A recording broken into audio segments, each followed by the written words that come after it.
Comrade just had a bad night. Comrade had a slight cold. Comrade had a touch of jet lag. Comrade needs a bit more sleep. Mark June 27th as the date on which the Union of Soviet Socialist Reprobates officially became the second major political party in America. Comrade Biden had a cold on that debate stage that night in the same way that Comrade Brezhnev had a cold in 1982.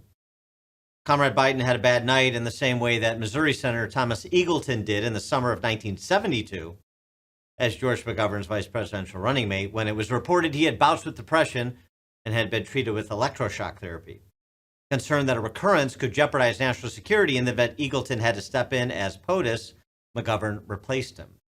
That was back when Democrats placed importance on such concerns about the country. None of these instances were bad nights, nor were they cases of the sniffles. They were, instead, as was Biden's, an indication that the prospect of having a good night was behind them. Now that the echo chamber has eroded, the suspension of disbelief needs a new toehold. So comes the compliant DC press corps full of faux skeptics and replacement theorists, buying time for the party's general secretary to regain his footing with a series of wholly unpersuasive acts dutifully interpreted through his chief misinformation officers. They get it. His team, who has said, the medical team said it is not warranted in this case. We have put forward a thorough, transparent annual report on his health. So they have said that is not warranted. It is not necessary. Again, we understand. We understand. We're not taking away from what you all saw or what the American people saw. We understand. It was a bad night. The doctors have been told what to think and not think too, and they also will not be taking any questions.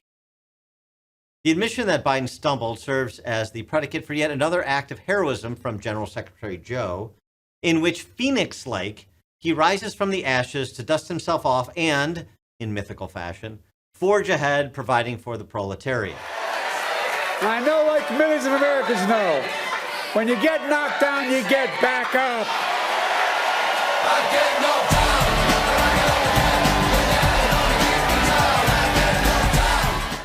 The whole matter was little more than Biden's Chumbawamba moment. A little less foreign travel, a little bit more sleep, a few more vitamins, and Biden mania is ready to run wild on you, MAGA world. The problem is Biden got knocked down and he stayed down. He still cannot figure out what to read and not read from the teleprompter during his contrived everything is fine media availability. Here he is railing against the phony climate apocalypse at a DC Weather Command Center with AOC-approved hysterics, except more people die from extreme heat than floods, hurricanes, and tornadoes combined. Say that again, combined. More people die from heat than those three other major issues. You're not supposed to read, say that again, Mr. General Secretary. And we've invested billions to enhance our power grid, expand energy shortages so that lights, air conditioning, refrigeration, internet stay on during heat waves, storms, and other climate changes. You're not supposed to be advertising coming energy shortages, Mr. General Secretary.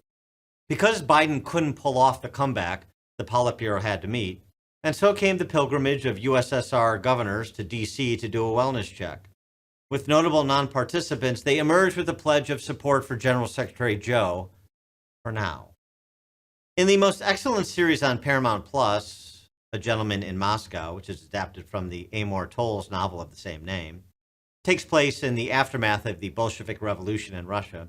There is a scene between an imprisoned nobleman named Rostov, the protagonist, and the Soviet secret police killer named Osip, who monitors him, in which Osip asks a question of Rostov to which he already knows the unfavorable answer. Rostov says, "You know the answer, so what is the point of lying to you?" To which Osip responds, "There is truth to be found in the lies we tell." Think of the lies Biden, his top lieutenants, and his DC press corps flacks told for months, years really, about how robust and exacting Biden was. They scrubbed the pages of their periodicals and TV sets of any mention of Biden's incapacity, presenting General Secretary Joe only in his fleeting moments of clarity denouncing Trump and Trump supporters. There is no famine, and we will silence all suggestions to the contrary and punish those making them. Just as the Bolsheviks denied the Great Famine of 1921 and 22, to preserve their rule, so did the neo-Leninists of 2021 to 2024 act to preserve theirs. The truth to be found in the lies they told is that the Democrat Party has gone full Soviet. General Secretary Joe is politically dead, and now the nomenklatura cautiously positions themselves in preparation for the replacement. There is no admission of wrongdoing. There are only more lies, like Representative Jim Clyburn explaining how Biden was too prepared for the debate. That was the problem. Yes, it was a bad performance. I've been around these things. I've been a part of debate preparation before, and I know what when I see what I call preparation overload. Like every utterance from the woefully inept White House spokeshuman Karine Jean-Pierre. He is as sharp as ever, as I have known him to be in my engagement, in my experience with him. And like Nancy Pelosi's "we're rubber and you're glue" gambit. There are healthcare professionals who think that Trump has dementia, that his thoughts do not go together. The truth to be found in the lies they told and continue to tell is that, like the Soviets of yore, they will kill to obtain and maintain state power.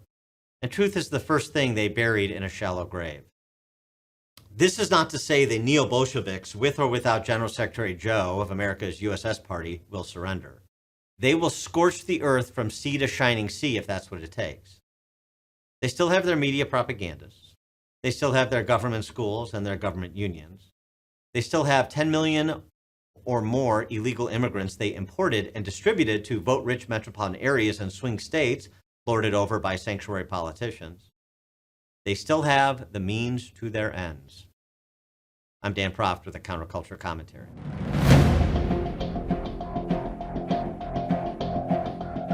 Please like this video and subscribe to this channel if you haven't already. And please leave a comment in the comment section. We'd love to hear your thoughts.